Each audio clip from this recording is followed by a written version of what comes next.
Welcome to the Paperwork Party podcast hosted by your boy Sean Reed. Got my main man right here, my first guest, and now my third, William Hartsfield, aka Cell Time. What's going on, Cell Time, my brother?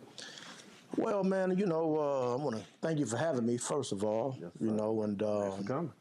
Yeah, and all has been well lately, man. Just sticking to my plans and everything, taking things slowly. And it's almost like sports, taking, but I'm with God, I'm Yeah. taking what they give me. Yeah, Yeah. taking what they give me and everything. And just, looking for some things that's coming down the road, to what you call hit. Word. If they don't, another growing pain. That's how we grow, and everything. And but God's been good, man, and I'm feeling blessed. Hell yeah. Last time you were here, we discussed how you went to prison for 17 years. There was a question that a viewer asked. The viewer was asking, what were the activities, like what were you thinking while you were committing these crimes? Like what were you thinking about your family then, and were you? Well, actually, it was a continuation of crime, the type of crime that I had, because it's conspiracy, of distributing drugs. So it's like not no one time, one day type of thing. It's an ongoing type of thing. My whole thing with it was all crimes are, subject to be penalized or going to prison and things of that nature. But I always thought that the crime of selling drugs was a little bit too much harsh when there's no physical type of violence or nothing like that, or harm done to people, whatever. And so as far as me, yeah, I was dealing a little bit of weight with drugs and fronting it to people and paying people to do all type of different stuff. That's what made it conspiracy with me, paying for, and that came out in the courtroom with the judge. He labeled me a big bad wolf just because I was paying everybody to do all of my dirty work, whatever, this and that, which, However, I don't know if that answered your question. Oh. Or, but yeah. How did you get into this whole lifestyle? Like, what was it like growing up and you were just like, you know what? That's what I'm gonna do. Or was it just, shit happens and happenstance you fell into it? Well, actually, it was a part of my growth. Because unfortunately, I started off hustling. First person I hustled was my mother. And I wasn't even a teenager yet. I wasn't even 13. And it just happened. She was, selling weed. We was in the Grand River and Hubble area, northwest side of Detroit, and it was very much known. And she used to get a lot of business. So sometimes she used to be so busy bagging up, because as she bagged it up, it was getting sold. She was bagging up, she almost giving it to me to run to the side door, because I knew her people too. You know what I mean? It's like aunts and uncles to me, but they was copping whatever. And I'll, go serve them. We had an armor guard, so they couldn't really get to me. So I'm serving them through the armor guard, you know what I mean, this and that. And she's still up there bagging up whatever. And then sometime her special, customers or friends would come to the front door, like who she might have went to bingo with and stuff like that. They was much more trustworthy too. She would pretty much take care of them. Me and my stepfather would pretty much hit the side door, the two-family flat, take care of them customers. They was more, customers are customers, don't get me wrong, but the ones come to the side door was kind of more like, So gotta watch yourself. what were you thinking at this time? Were you thinking like this is the way of life, or like damn, this is some crazy shit, for a 12-year-old? Well, at the time, I was just looking at it like I know it paid the bills and put food on the table. I was at that age where, I had even said, even after that point in time, where I didn't think school was nothing. You can't get no money in school. You can't pay no bills in school. I didn't know no better, though, So with that being said, I was with it. You know what I mean? I was kind of more like, I'm not going to say happy, but I was kind of thrilled with it because it was like I guess, an everyday adrenaline. You know what I mean? Because selling drugs ain't as easy as what people think it is. They just think it's money, hand in hand money with drugs, No, not like it's the no trust rule, but you're still dealing with this person every day, but you don't trust them. Definitely. How else you going to get money? Definitely. You know what I mean? If you don't trust nobody, you can't sell your drugs.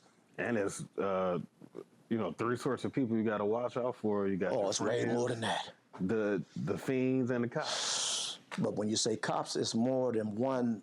It's your regular cops. It's your narcotics. It's your jump outs. You got your corrupt cops. Yep. And them is just the cops. And you got your neighborhood watch.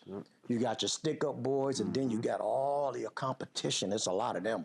I group them all together. But yeah, so it's like you against the world whenever you selling that stuff or whatever. I got a homeboy I'm trying to get on the show too. And he ended up in some shit where he did it with like 4 or 5 other people, but he was the only one who, went down for it. So, it sound like me. It happens, man. Yeah. It certainly happens. But yeah, man, it happens, man. It's especially since, back in the day, back in the 60s, 70s, 80s, I was born in the 80s, but shit was hard for black people. Yeah, it still is in a way. It still is in a way, but I mean... Yeah, I know what you're talking about. Man, they were paying, $2 or $3 at McDonald's or something. You got kids and shit. That ain't no money. You can't feed no babies with no, $2, $3 an hour, so... Gotta go make it happen out on the street. Yeah, you had to make it happen. Nowadays, it's not as bad as it was whenever, we was coming up. Right.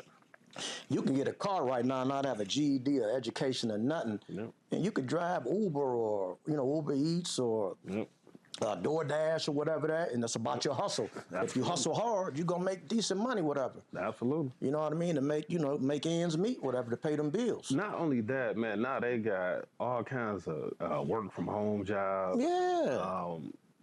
You could work in your robe with a cup of coffee. Yeah. I was just looking at, matter of fact, I had to call one of my credit card companies. And the lady had like her kid or, puppy or something in the background. I'm like, damn, but, hey, it's a work from home job. Yeah, she getting it done from there, I guess, as long as she could do what she needed to do. Yeah. That would be kind of hard for me to work from home, though. I would think I would be distracted. I think super. Just being home. Super. I'm supposed to be taking calls. I'm playing a game. Get a knock on the door or something. Yeah. What do? You get up from the screen of your work or... Right. And some of these things, they monitor you, too. So... Oh, yeah. They can see and hear what you're doing. Yeah, I think that's part of their contract and all that they could watch you. Which really, if you think about it, they should be able to because you pretty much working for them at that time, so. Absolutely. Yeah. So, what I wanted to ask you was,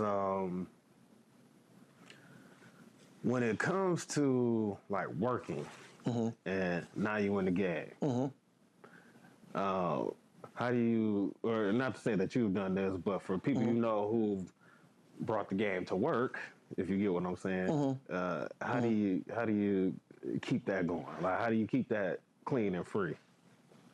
Bringing the game to work? Yeah, bringing that the streets to the job spot. That's something I would never have done. And whenever I was in the streets, I don't think that'd be kind of hard for me to answer that question because I never did that. I didn't start working. I never worked. Well, I had a summer job when I was a kid, but I never worked until I finished my 17 years. Well, I started working in the penitentiary. Right. That's where I started working, getting up, going to work. So, when I did get out, hustling was over for me. So it's never been a time where I did both at the same time. You feel me? Yeah. Yeah. But to answer that question, far as an opinionated answer, I would think yeah, you would be the biggest fool in the world to bring that work to your real work that you get paid every Friday or whatever for, because you'll be jeopardizing something that's legal as well as what you got going, far as your well-being and your your loved ones and everything. So I used to work at the same place you do. Okay. And when I first started, that little like newsletter they put out. Mm-hmm. So I'm reading the newsletter, and it's like some idiot.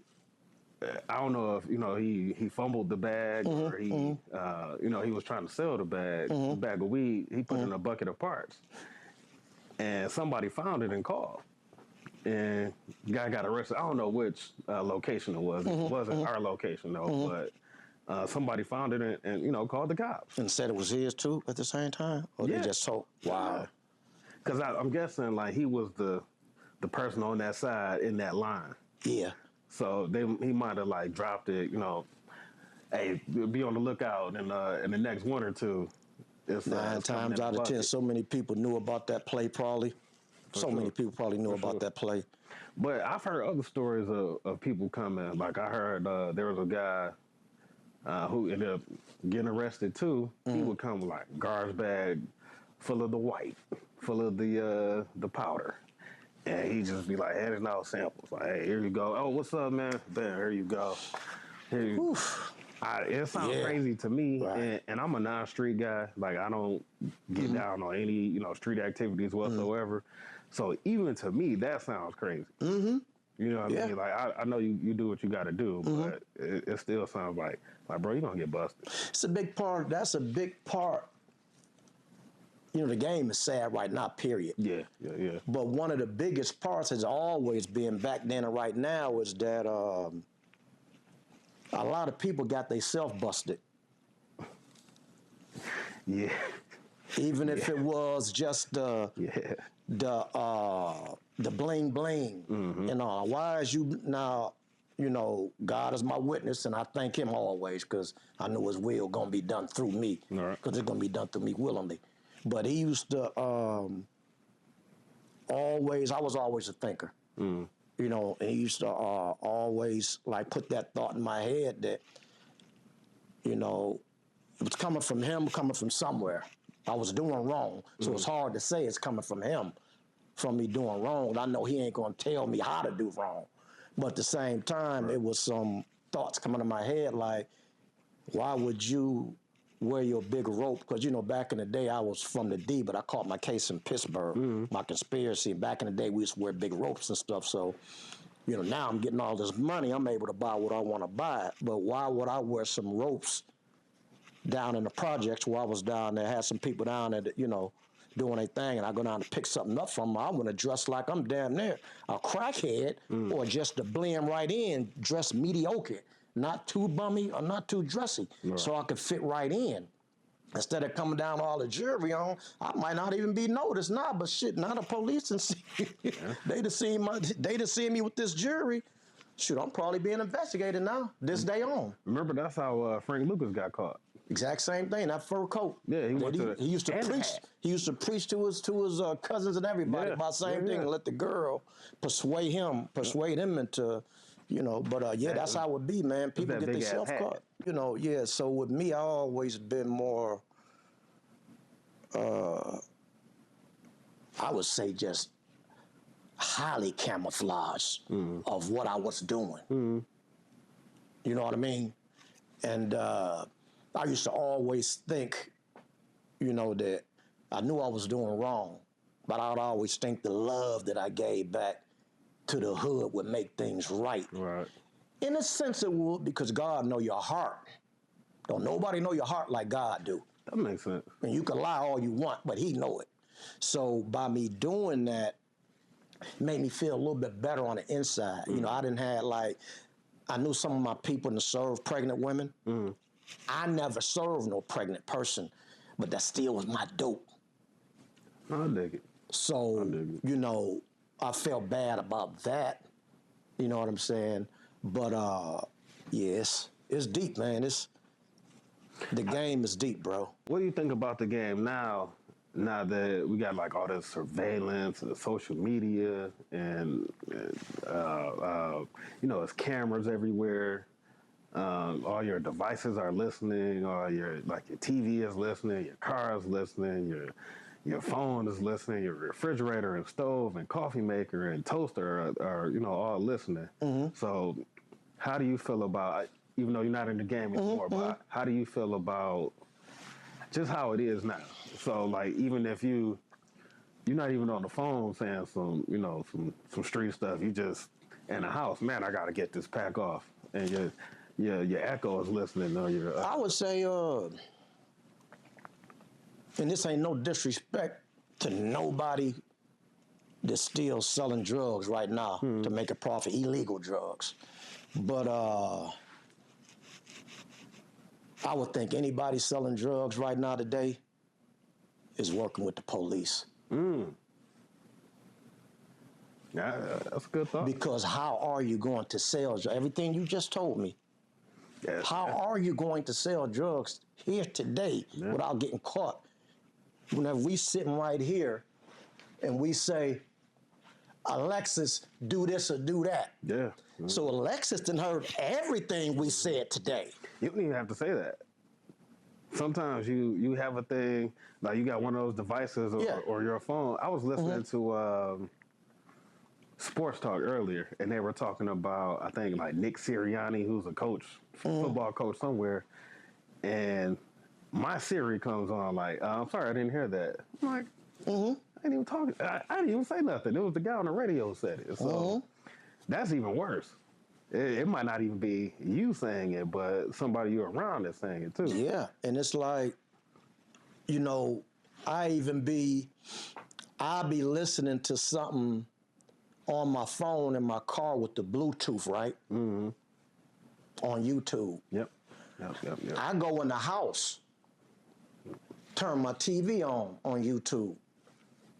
Why, when I surf down a little bit, that same thing I was listening to in my car on my phone, the same group or whatever, Isley Brothers, whatever, jump up there for me to turn, because they know. All right, let me help you on that one. I'm a YouTube head. Okay. So YouTube works so when you stop listening on one device, you can pick it right up on another one. Okay. What I'm saying is, if I look up Godzilla nuggets or something like that on Google, when I go on Facebook or Instagram, there's going to be Godzilla nuggets ads.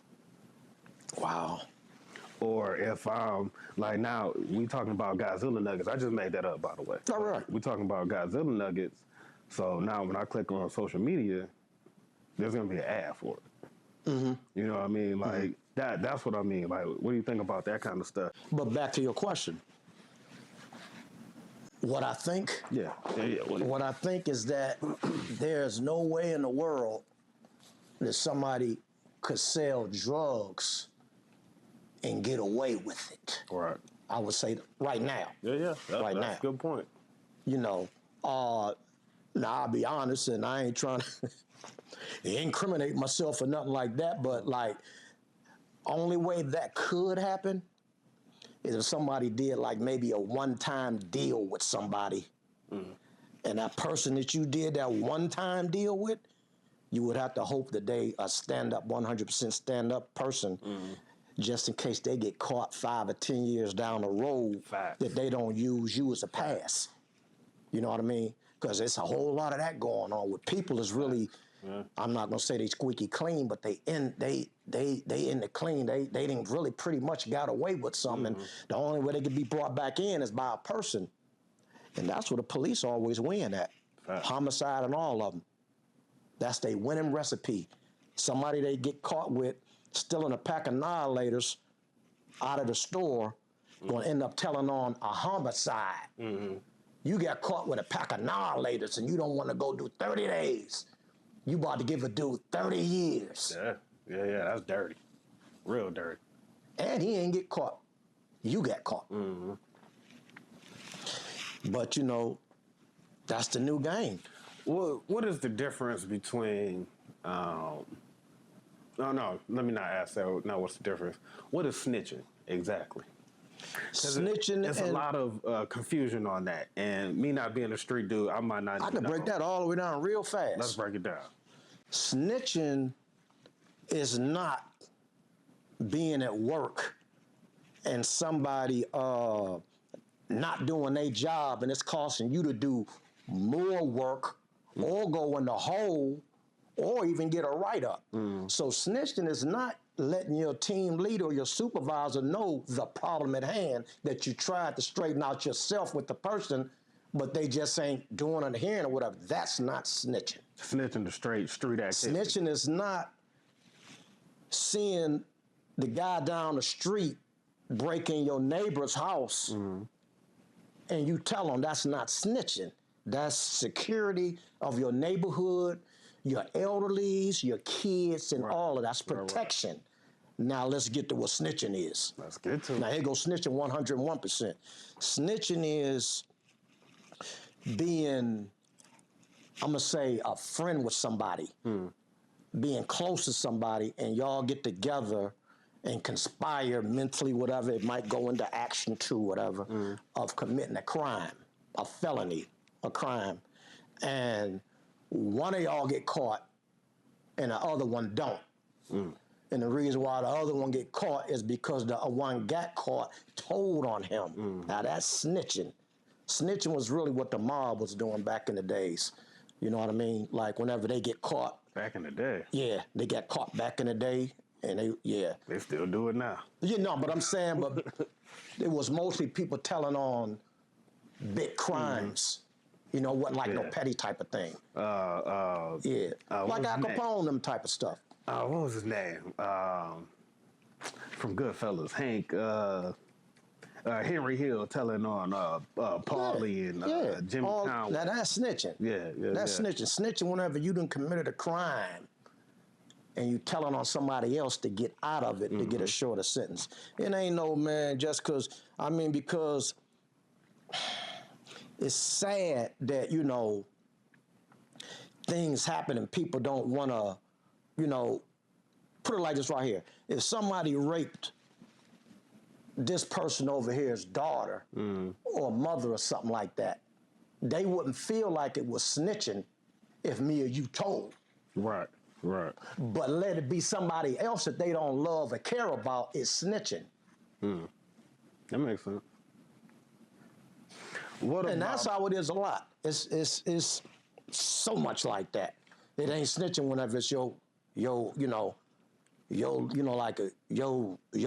one or whatever. You know, it's all messed up, man. Now this might be a form of the same question, but what if case in like an example? I'm gonna say case in point, but what if an example somebody knew about something? Like I know a lot of times it's like jailhouse talk. You might tell your cellmate something, he goes to talk, or maybe you told your homeboy who's not in the game and he goes to talk. Do it got anything to do with the justice system? I mean, he goes to talk to the justice system. He might not be involved in the crime at all. Oh, that's snitching. Okay. Yeah, that's big time snitching. Okay. Yeah. What about what they call that? Anything. Dry snitching. Well, you know what? That's snitching, but it ain't the way I had put it because he really ain't getting himself out of no trouble. You said he just volunteering information. Like, he's like, oh shit, oh this is terrible. Let me go tell him. I mean, I really, to be honest, I wouldn't know how to categorize that there. I wouldn't know how to do that. Right. You know, but my whole thing with snitching is somebody doing something with somebody and the other person they was with gets caught and you involved them because you got caught. Yeah. Now that's snitching to me 100%. And not being a street dude, that's snitching to me too. Yeah. Because like, if I'm a civilian, I don't know what you niggas are doing. You know what I mean? I see somebody getting shot across the street from me, I call the cops. I don't call the police, but I mean, like, if Right. that's the case, Right.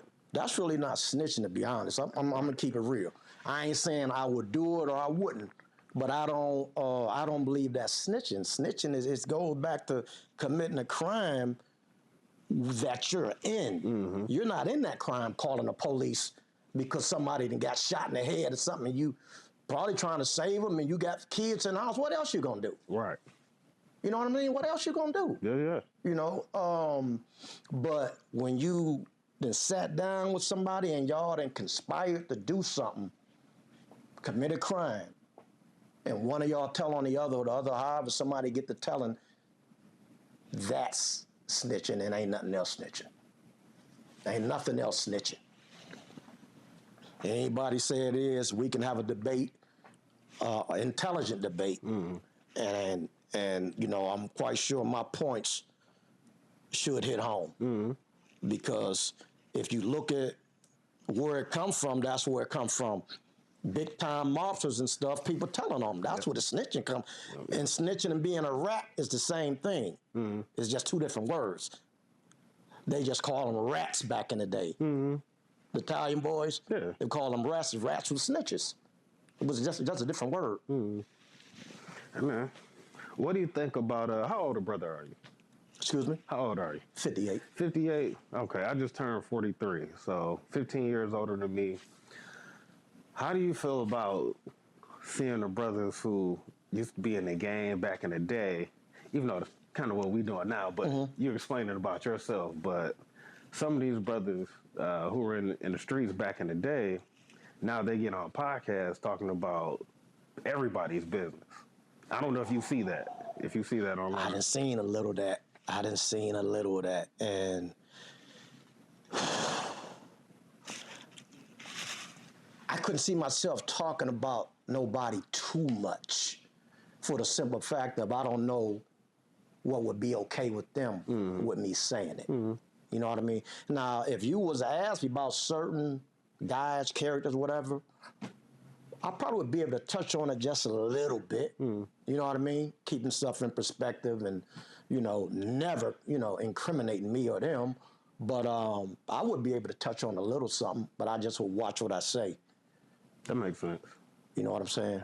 Man, it's a lot of these OGs. They I already know. I see it. They talking about You might as well be telling. everything, man. I You mean, know, absolutely. and some of the everything. stuff be stuff that people ain't never been tried for. Yeah, yeah, yeah. So why is you running your mouth like this? They could be tried. Yeah. And you gonna get subpoenaed. Remember last time? That's what I was saying. We ain't doing nothing where it ain't been discovered. Like if you get convicted for it, we can everything talk I done about it. talked about, I done did my time. Yeah, for it. yeah. If They you gave get me the 20. convicted- They gave me the 240 months. I did the 17 years on it. 85%. Oh yeah. It ain't like I'm proud about it. I ain't bragging about it, nothing like that. But I paid my debt to society, and I took my penitentiary time as a college course.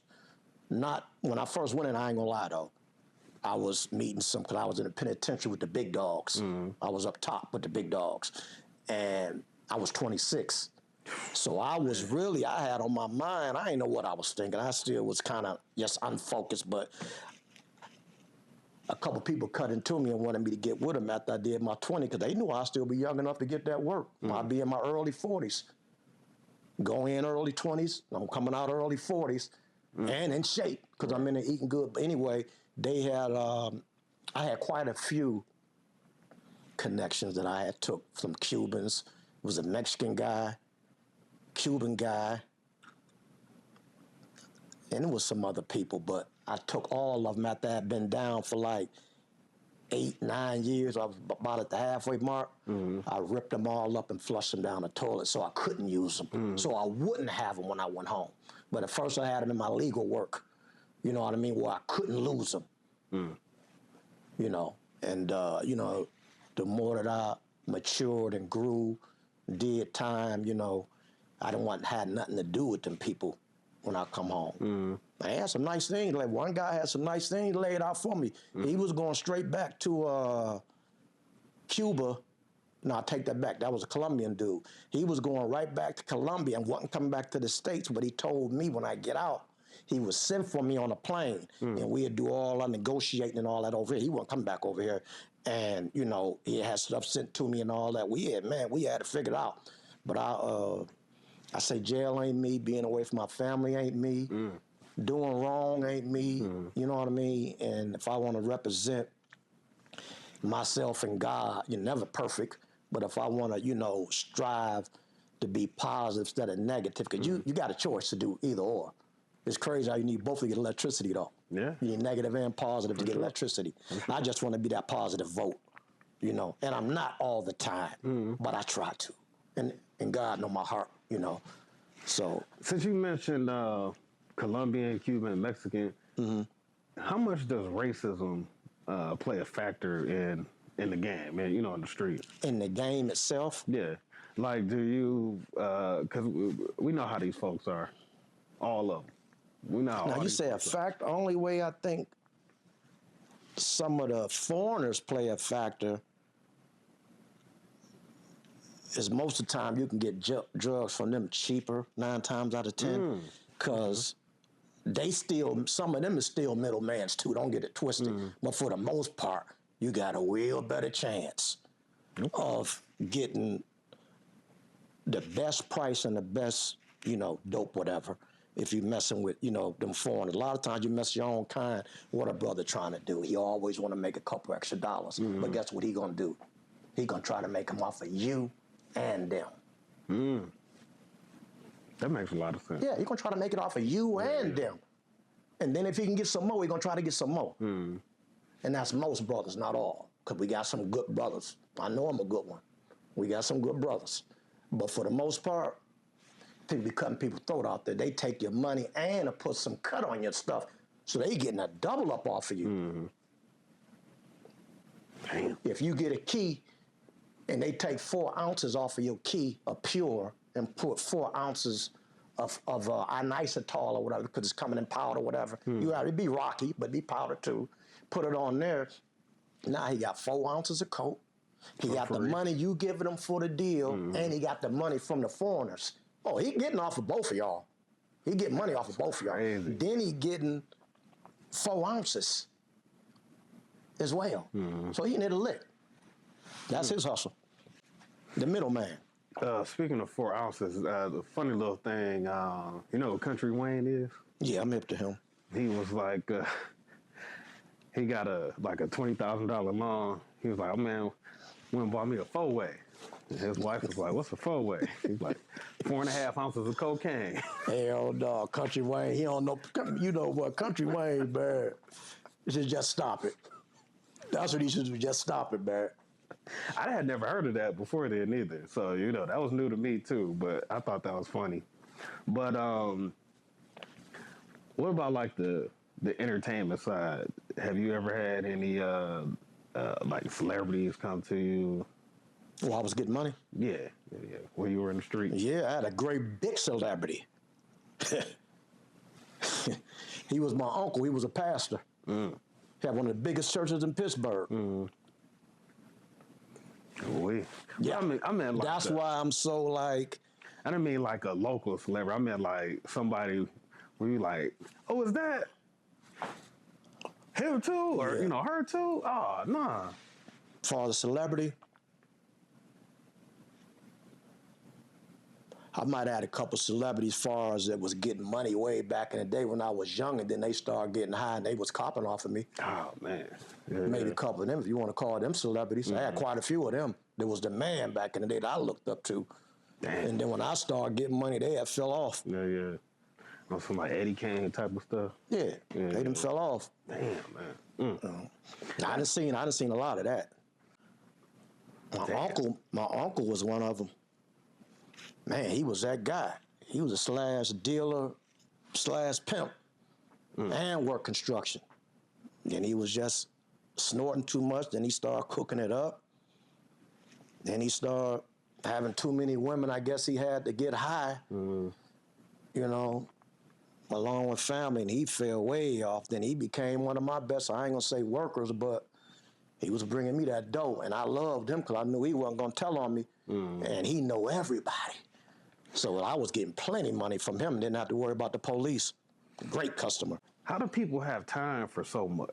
Meaning? like you got a job, you got a 9 to 5 job, you got a family, and you sell dope. How do you have time for all of that? Well, I wouldn't know. Remember, I said I wasn't working at the same time. I Yeah, was selling. not you, but I mean, like, but people I you know, would say or anybody. them is the same type of people. I would say, like you were saying, that even take they work to work. You know what I mean? Yeah. Because it'd be hard to be a dealer and go to work, but you ain't selling no dope on your work hours. Yeah, That's kind of hard. And then how you gonna tell somebody, you know, I won't be able to add them 2 ounces for you till 4:30 when I get off of work every day, whatever. They gonna go see somebody else. yeah. When that work call, that work call. Yeah. Because people don't like to miss money. Yeah. Yeah, people don't like to miss money. There was he's no longer there, but there was definitely a coworker of ours who that was him. Yeah. That was him, and well, he wasn't selling it; he was buying. Oh, okay. And so I don't know why people trusted me so much to tell me they would like sell to him. I didn't, I didn't ask. Like, oh yeah, man, and man, I sell to your man. Who? What? Your man? Wow. Really? Wow. Nothing. And the crazy part about that, you see how people is nowadays? Yeah. Because they didn't even have to tell you that, bro. 4 people. They ain't have to tell you that. It's like they almost telling on themselves. Yeah. You know what they tell them? They can't hold water. Yeah. Because I learned young, man, and I seen it and heard it on TV before, that when you in the life of crime, that you don't tell nobody nothing that they not supposed to know, that they have to know. Because a lot of times you are protecting them and yourself at the same time. Makes sense. You protecting them because if they know something about where you got this money at, where this work, somebody could beat it out of them. Facts. Somebody could beat it out of them. Facts. And it's just deep, man. You don't be wanting nobody when you in that life. It's it's like, why do you even? I done told people to try to give me information, like talking too much. I'd be like, dog, I don't want to hear that. Because I know I'm not dumb. I don't never want it to be where you told the same story to somebody else and they went and ran their mouth. And now it's out there. Now you don't know if it was them or me, so don't tell me nothing. Right. I don't want to know it. It ain't putting no money in my pocket. Facts. It ain't putting no protection around my family. And it ain't taking me closer to God. Hold that. Facts. Hold that. Hey, man, I think we can end it right there. That was a line right there. Yeah, hold that. I think That's that cool. was it right there. Yeah. That was it right there. I liked that too. I liked that too. My man. Yeah, you like that? I loved it. Hey, y'all, check us out, Paperwork Party, on Instagram, YouTube. I'm going to make a TikTok, too, in a minute, but I'll keep you posted on that. Sell Time, my brother, where can we find you at? Well, you can find me at Sale Time 11 on Instagram. And on Facebook, I believe I'm William Hartsfield on Facebook. And on TikTok, you can find me at Home Alone, K11. And other than that, I appreciate all you viewers. I got love for y'all, whether you know it or not. You know, God is good. And hopefully we could help one another in these days to come, in this lifetime. And I wish all y'all families peace and love and safety, and that everybody be okay, and that them blessings come through. Sale Time all the time. Before we go, what you got going on? I remember you had some acting you were trying to do. Well, as far as the one acting with the, it's a YBI movie coming out. Finally?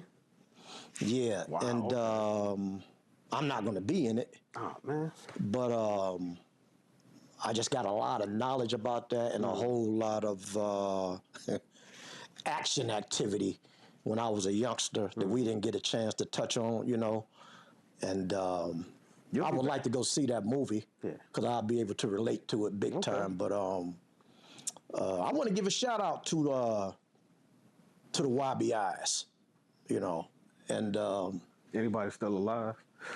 yeah, it's quite a few of them. But I don't like to do the name game too much. But what I can say is whenever me and my mother was selling that weed, that's how I met them because they came from the Brewster Projects and they moved on the street on Marlow and Grand River down the street from me, and they smoked a lot of weed, so they used to come cop off of me and my mom. What's that? So I got cool with I think I was about, 15 then?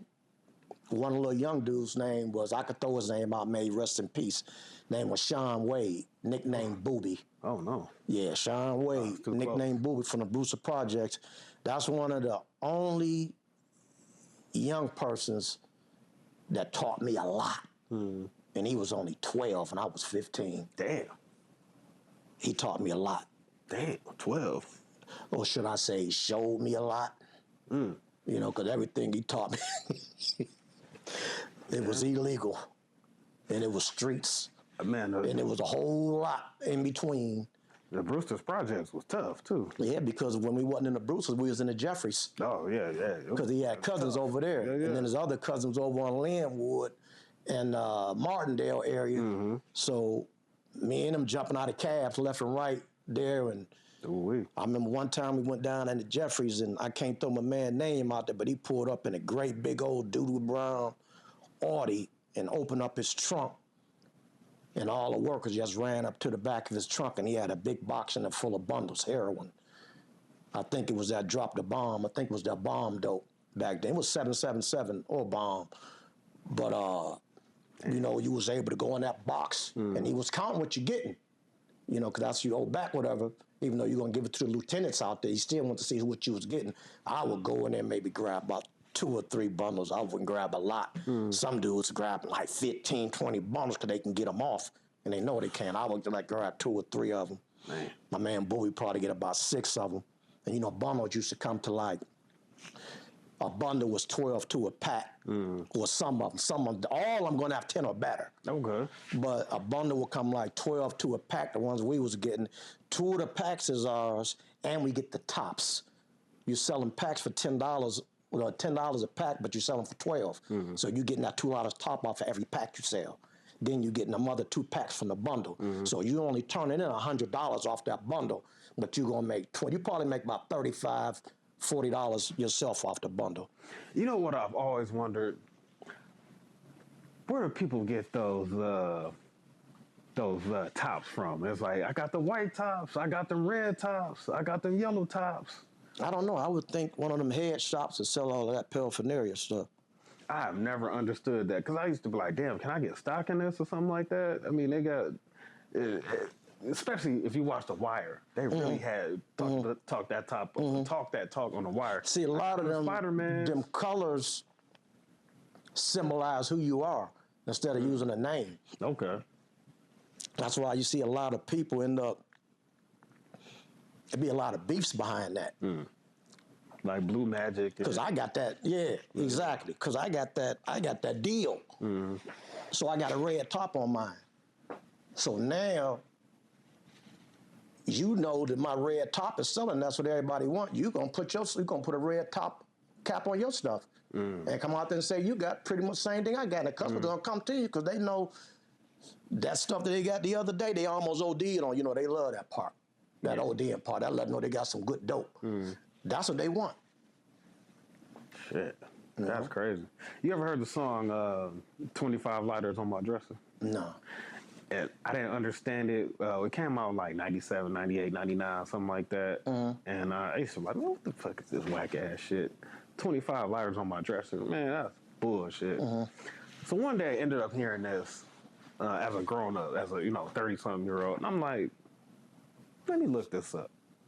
And what it was wherever they were from in the South, like Texas or something like that, they would have like different amounts of crack and lighters. So the 25 lighters would be like different colors of lighters. So that's why he had the 25 lighters on the dresser. because they all got crack in it. You about to go sell. So instead of handing you a vial or handing you a baggie or something, you got a lighter, bro?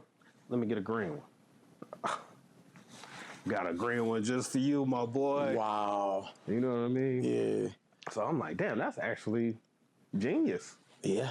You know, it's selling drugs and all that, but it's like, damn, that Right. shit. You know, The format, huh? Yeah, what can you say about that? Yeah. So, like, once I understood, I'm like, you know what? I actually kind of like this song. Yeah.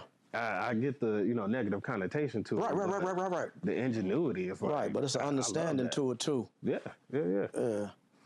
But so, what else you got going on? We got a little off track. Well, I'm writing a book. I'm still writing that same book that I told you about, and the only reason why I'm not done with it because there's several reasons, but the main reason I want to write it myself. I got a lot of publishers and things of that nature. Oh man, I get tired of them getting at me, man. But they want to write it for me, but I want to write my own book because I know what I went through, what I felt, and I know the array of words that I want to use. I did a lot of writing when I was locked up, so I know how to write. I know how to do that. So I want to write it myself, and I'm gonna let them,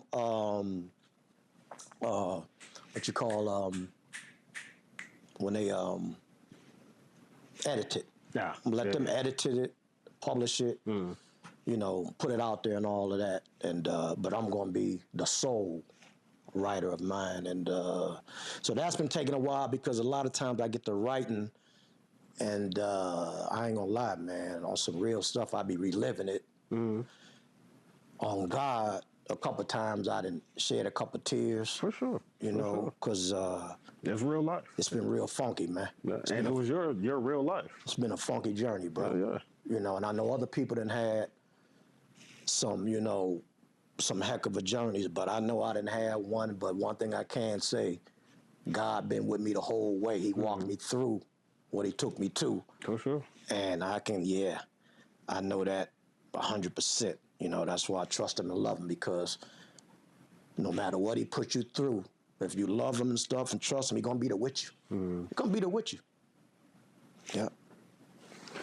All right, that's it, y'all. We out. Paperwork Party 2025 going into 2026. Got my main man, Cell Time, right here. Holla at us. Peace. It's up.